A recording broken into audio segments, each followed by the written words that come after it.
Imagine a world with no cities, no electricity, no safe place to sleep. A frozen, unforgiving wilderness where every breath could be your last. In that brutal age, humans weren't cushioned by technology or convenience. They fought tooth and nail just to survive. But some didn't just survive. They thrived. Amidst predators and peril, one group rose to dominance. They were stronger than the rest.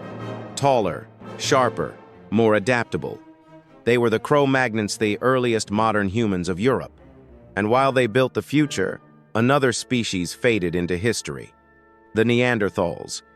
This is their untold story, the rise of giants and the fall of rivals. They weren't myths or bedtime legends. The Cro-Magnons were real flesh, blood, and bone. Our direct ancestors who walked the frozen landscapes of Ice Age Europe nearly 57,000 years ago.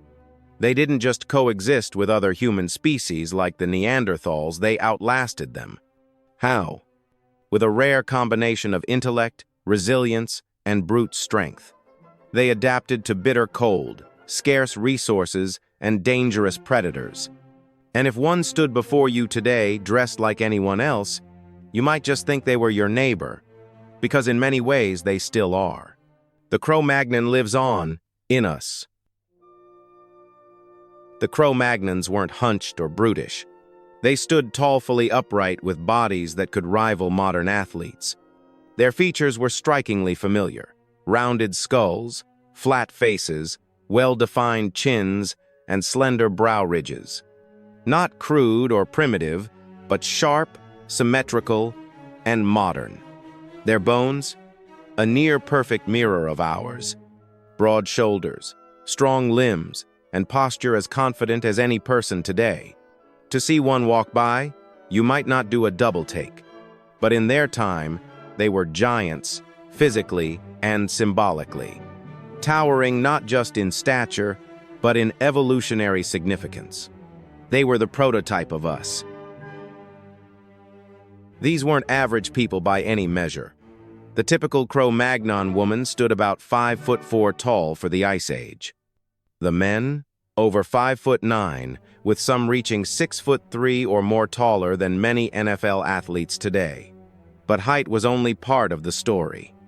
They were built like living tanks. Their clavicles were 25% longer than ours, giving them broader shoulders and explosive upper body power. Their bones were thicker, denser, engineered by evolution for survival. And when scientists ran the numbers, they found something staggering. Cro-Magnons likely had 20% more body mass than us, mostly muscle. They weren't just big, they were built to endure. For the Cro-Magnons, strength wasn't about pride, it was about staying alive. In the ruthless cold of the Ice Age, survival meant battling sub-zero temperatures, fending off predators, and hunting beasts the size of trucks. Every muscle had a purpose. Every scar told a story. Their skeletons bear the evidence: fused neck vertebrae from repeated strain, fractures healed over time, bones bent by a lifetime of struggle. One woman's skull even shows a massive injury, a brutal blow to the head. But the bone had begun to regenerate. She survived it, because resilience wasn't optional. It was how they endured a world trying to break them every single day. The first Cro-Magnon ever discovered, known simply as Cro-Magnon 1, was no warrior, no perfect specimen of strength. He was riddled with tumors caused by a rare genetic disorder. Pain likely followed him for years, if not decades. And yet, he lived. Not just for a few seasons, but into what was considered old age, perhaps over 40 years. In a world where frostbite, predators, and starvation claimed lives young, his survival was nothing short of remarkable. His bones tell the story of endurance, of a man who faced constant pain but kept walking, kept breathing, kept living.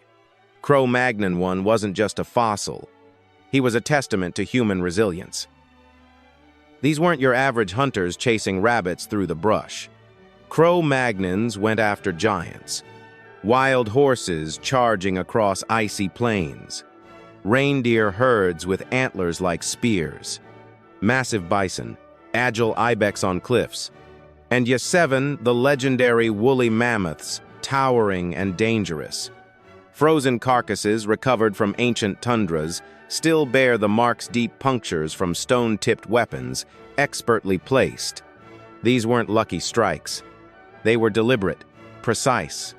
Cro-Magnons hunted in coordinated groups, using strategy and skill. And when necessary, they didn't shy away from apex predators, either leopards, cave lions, even bears. They were monster hunters in every sense of the word. Don't mistake ancient for primitive because the Cro-Magnon arsenal was anything but. They crafted an entire suite of specialized weapons, each one tailored for precision and power.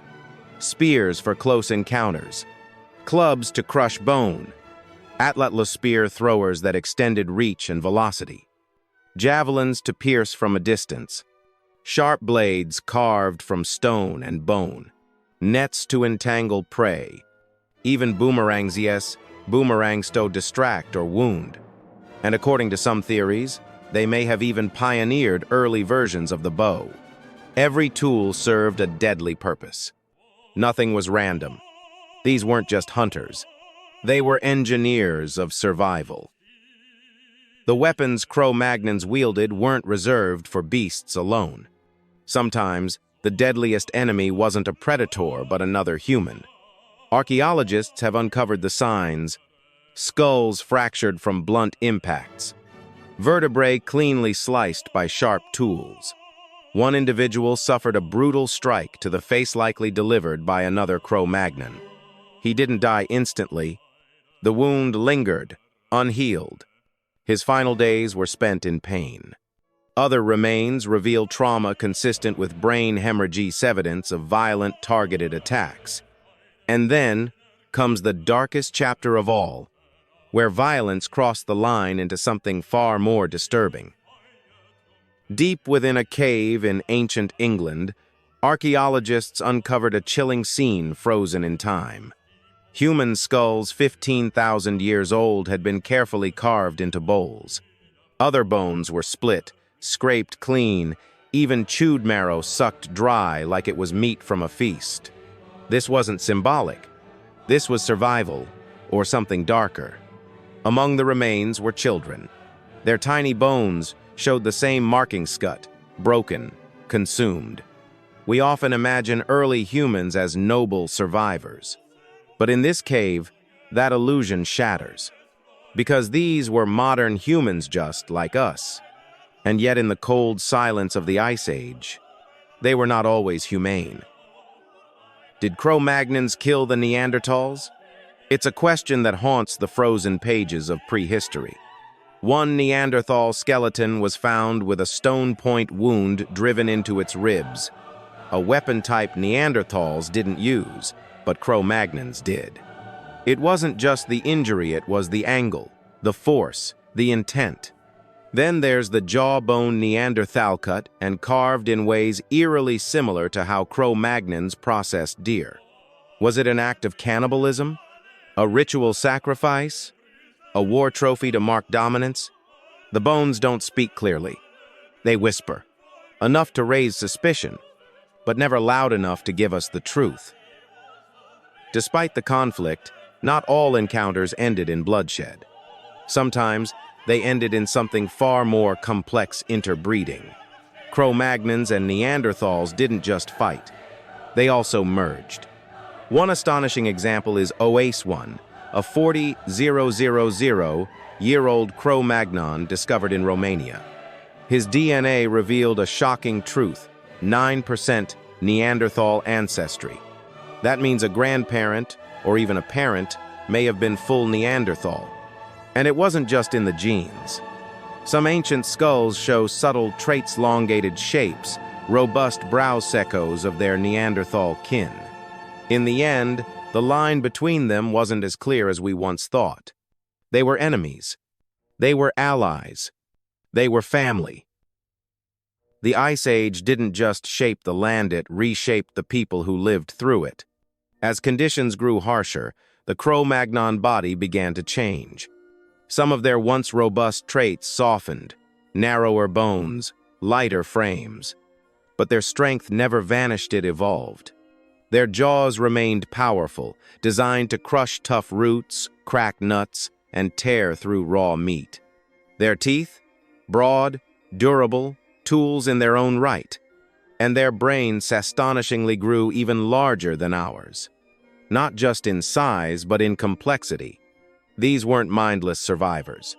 They were thinkers, innovators, and adapters shaped by the ice, but never broken by it. The Cro-Magnons weren't just physically powerful, they were mentally formidable. Their brain capacity averaged 1,514 cubic centimeters, significantly larger than today's human average of 1,350. But it wasn't just size, it was function. Their occipital and frontal lobes, responsible for vision, planning, and decision-making, were particularly well developed. They didn't just react, they reasoned. They imagined. They strategized. Over 40,000 years, they gave rise to 5 distinct cultural traditions, each marked by evolving tools, art, and social complexity. These weren't cave dwellers in the dark. They were the first sparks of civilization. The Cro-Magnons weren't just brute force hunters, they were tacticians. They studied nature like a battlefield. They observed animal behavior, tracked migration routes, and used the land to their advantage. Entire herds were driven toward cliffs or trapped along riverbanks, efficient, calculated, collective. They set up seasonal camps based on food availability, moving with the rhythms of the earth, and their knowledge didn't stop with meat. They identified and harvested over 150 types of seeds, fruits, nuts, and starchy roots. They weren't just surviving. They were mastering the season-turning instinct into strategy and survival into science. Before humans farmed the land or built cities, they formed a bond with something wild: the wolf. Cro-Magnons may have been the first to domesticate dogs.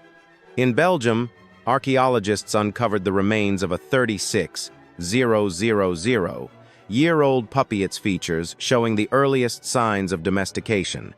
But the deeper story lies in a burial site: a man, a woman, and a dog laid to rest together.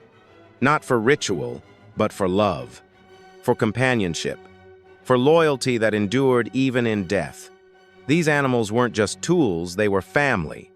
Guardians by night, hunting partners by day.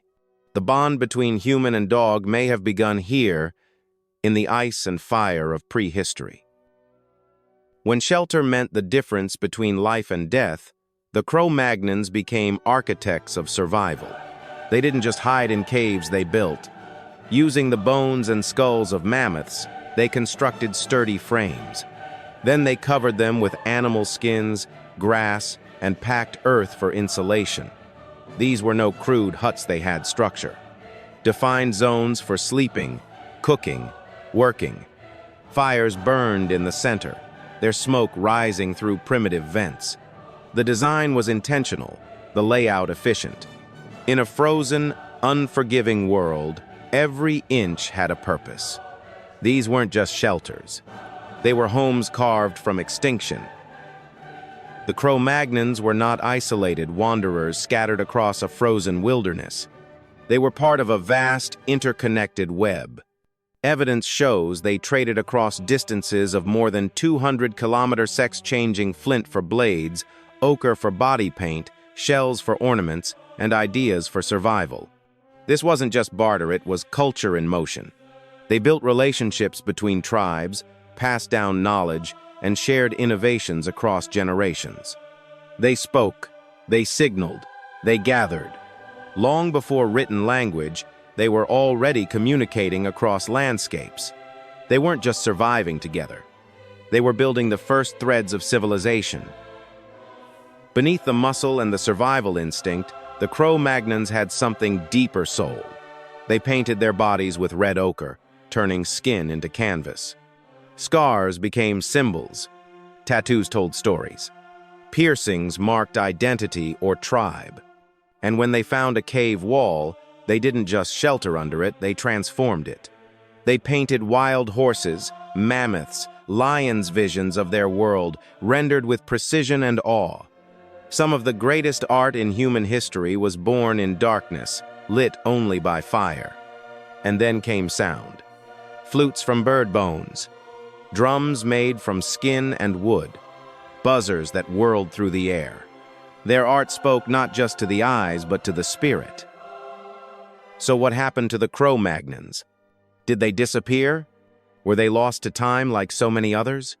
They didn't vanish. They became us. As the Ice Age tightened its grip and other human species faded into extinction, the Cro-Magnons adapted. They changed, evolved, and endured. Their bones became our bones. Their fire still burns in our blood.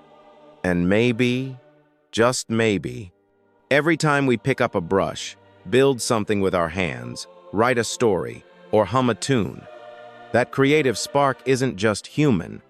It's Cro-Magnon alive again, echoing through time. If this story shook you, if you never realized just how closely you're connected to these ancient giants, then don't stop here.